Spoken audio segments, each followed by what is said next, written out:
अब बात करेंगे विस्तार से खबरों की। उत्तर प्रदेश बीजेपी में बैठकों का दौर लगातार जारी है। लखनऊ से दिल्ली तक बैठकें हो रही है उपचुनाव की। इस दौरान सीएम योगी आदित्यनाथ ने कमान अपने हाथों में ली है। 10 सीटों के लिए स्पेशल 30 की टीम तैयार की है। टीम में नहीं, दोनों डिप्टी सीएम का नाम टीम में नहीं है। इस दौरान लोकसभा चुनाव 2024 के नतीजों में यूपी में बीजेपी को हुए भारी नुकसान के बाद से ही, लोकसभा चुनाव के नतीजों के बाद से ही यूपी बीजेपी के अंदर काफी हलचल देखने को मिल रही है।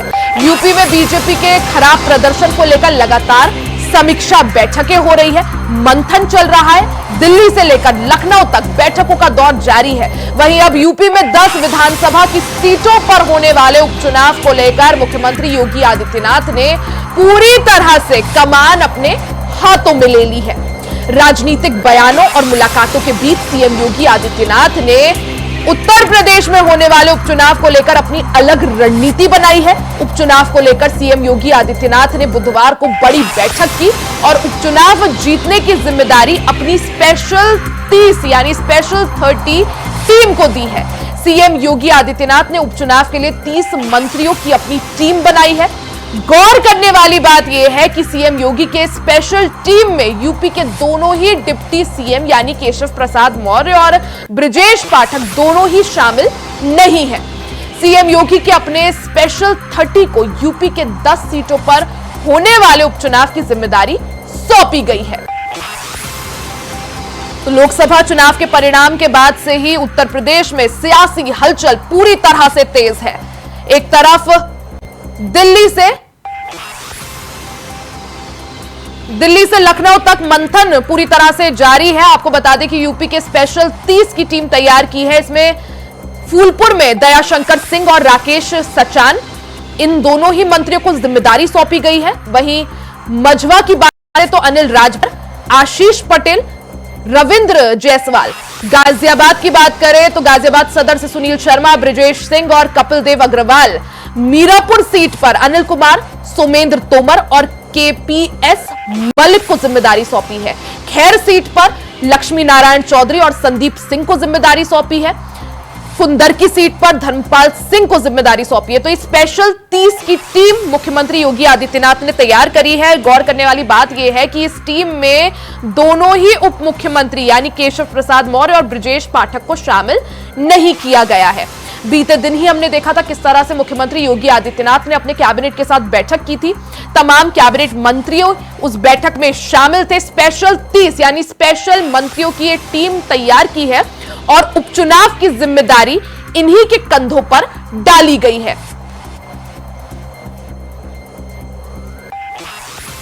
ज्यादा जानकारी के लिए सीधा रुख कर लेते हैं संवाददाता चंदन वर्मा का। चंदन, जिस तरह से उपचुनाव को देखते हुए पूरी तरह से रणनीति बनाने का दौर जो है वो शुरू हो गया। बीते दिन ही मुख्यमंत्री योगी आदित्यनाथ ने अपने कैबिनेट के साथ बैठक की थी। स्पेशल 30 की एक टीम बनाई गई है जिसे उपचुनाव का जिम्मा सौंपा गया है। लेकिन खास बात यह कि केशव प्रसाद मौर्य और ब्रजेश पाठक को आखिर क्यों टीम में शामिल नहीं किया गया, ना ही हिस्सा बनाया गया? देखिए, बिल्कुल जिस तरह से लोकसभा चुनाव हुआ था और भारतीय जनता पार्टी की करारी हार देखने को मिली थी, उसके बाद तमाम तरह की समीक्षा बैठकें चल रही थी। वो चाहे लखनऊ की देखिए रिया बात करें, चाहे दिल्ली की, तमाम तरह के मंथन चल रहे थे। तमाम विधायकों के, सांसदों के रिपोर्ट कार्ड मांगे जा रहे थे। ऐसे में कल जिस तरह से 10 सीटों को लेकर मुख्यमंत्री योगी आदित्यनाथ ने एक बड़ी बैठक बुलाई थी जिसमें टीम 30 यानी 30 मंत्री उसमें शामिल थे।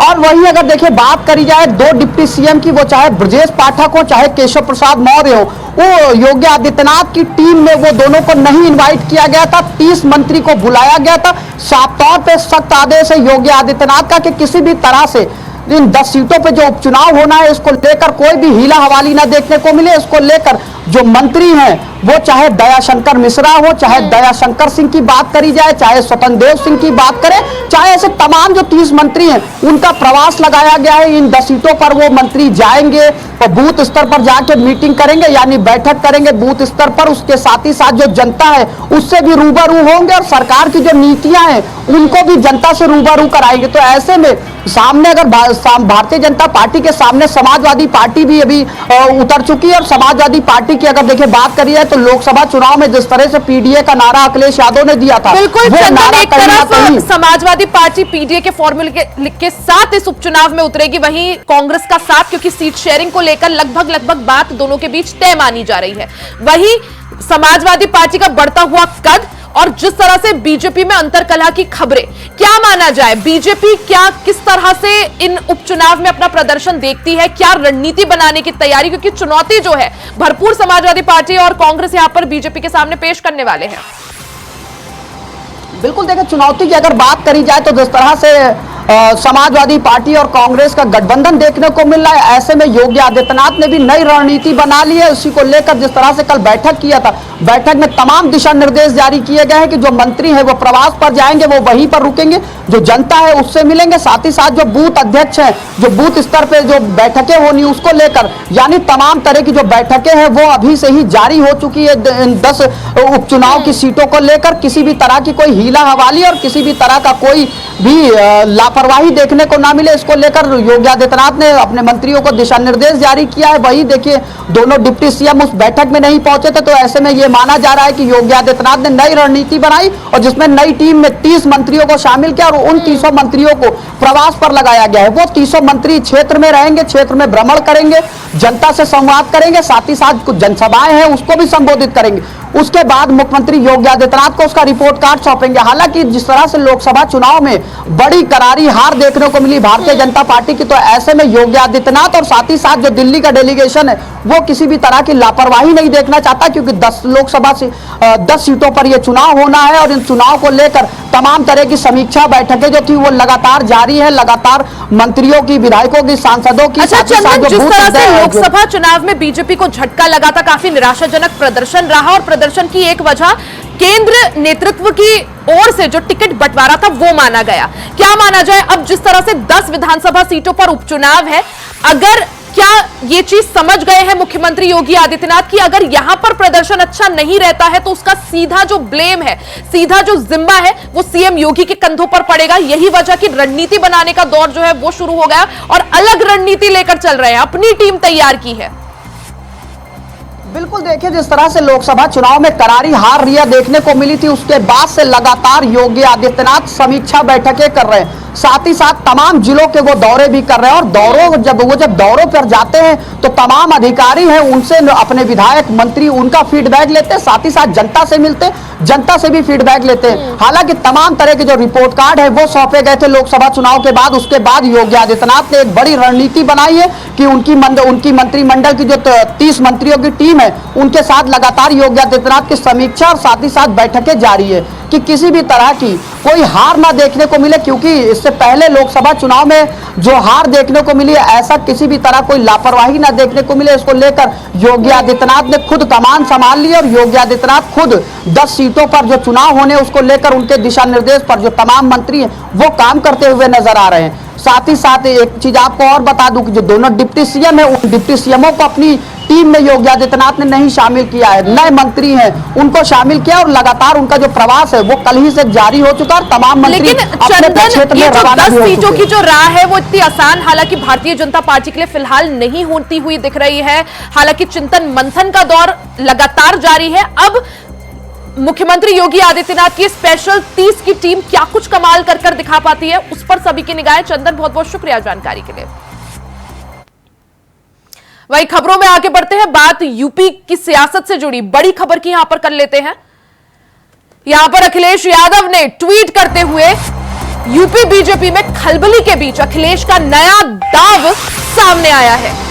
यूपी बीजेपी में खलबली के बीच अखिलेश यादव ने बड़ा दाव चला है सोशल मीडिया पर। अखिलेश यादव का बड़ा बयान, मॉनसून ऑफर 100 लाओ सरकार बनाओ। तो बड़ी खबर आपको बता दें, जहां एक तरफ भारतीय जनता पार्टी में पूरी तरह से अंतर्कलह सामने आ रही है, वहीं दूसरी तरफ अखिलेश यादव भी चुटकी लेते हुए दिखाई दे रहे हैं। इस दौरान जमकर वो भारतीय जनता पार्टी को घेर भी रहे हैं। इससे पहले भी उन्होंने प्रेस कॉन्फ्रेंस कर बीजेपी को जमकर घेरा था, भारतीय जनता पार्टी पर जमकर निशाने साधे थे। उन्होंने साफ तौर पर कहा था कि कुर्सी की लड़ाई ने जनता को परेशान कर दिया। वहीं अब एक और दाव चलते हुए अखिलेश यादव ने सोशल मीडिया प्लेटफॉर्म एक्स पर पोस्ट कर लिखा है, मॉनसून ऑफर 100 लाओ सरकार बनाओ।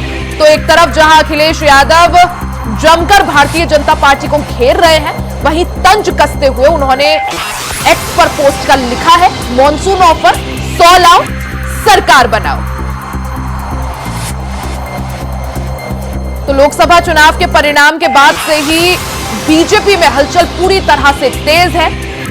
ऐसे में अंतरकलह भी कई जगहों पर दिखाई दे रही है। कभी कोई किसी विधायक का बयान आ रहा है, कभी कार्यकर्ताओं के बयान सामने आ रहे हैं। इसी बीच अखिलेश यादव भी जमकर भारतीय जनता पार्टी पर निशाना साध रहे हैं। बीते दिनों प्रेस कॉन्फ्रेंस में उन्होंने कहा था कि कुर्सी की लड़ाई ने यूपी की जनता को परेशान कर दिया है।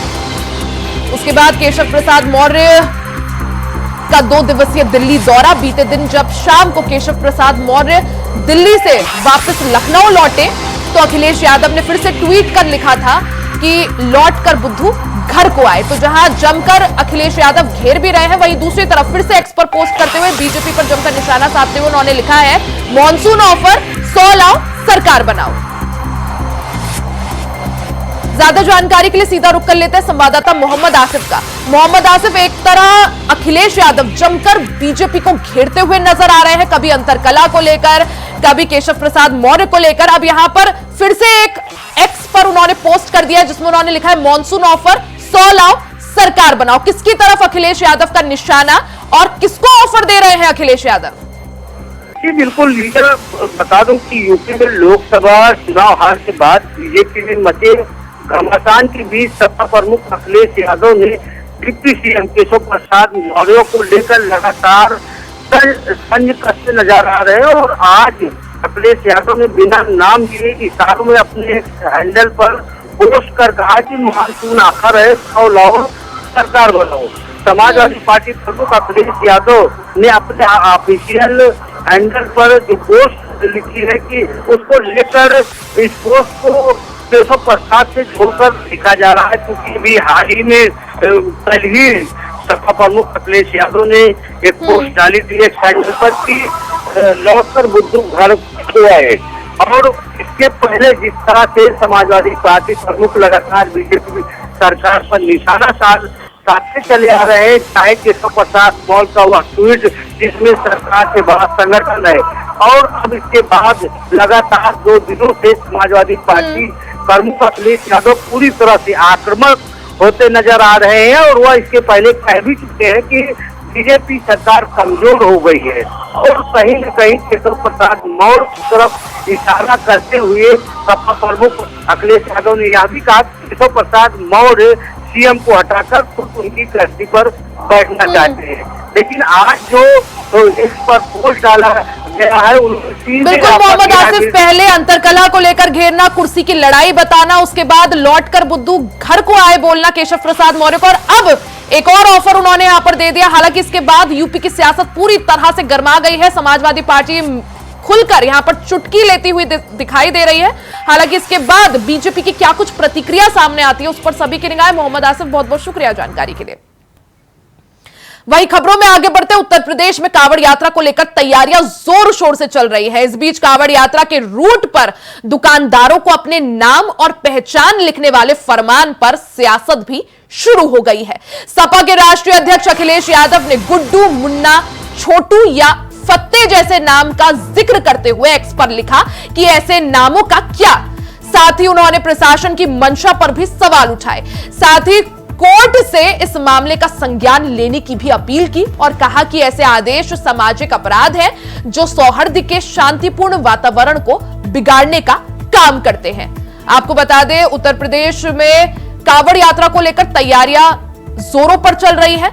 इसको देखते हुए बीते दिन एक आदेश यहां पर प्रशासन द्वारा जारी किया गया था, जिसमें मुजफ्फरनगर में या जो भी यात्रा मार्ग है वहां पर सभी तमाम दुकानदारों को या रेडी पटरी वालों को अपना नाम लिखने के लिए आदेश दिया गया था, जिस पर अब सियासत पूरी तरह से गर्मा गई है।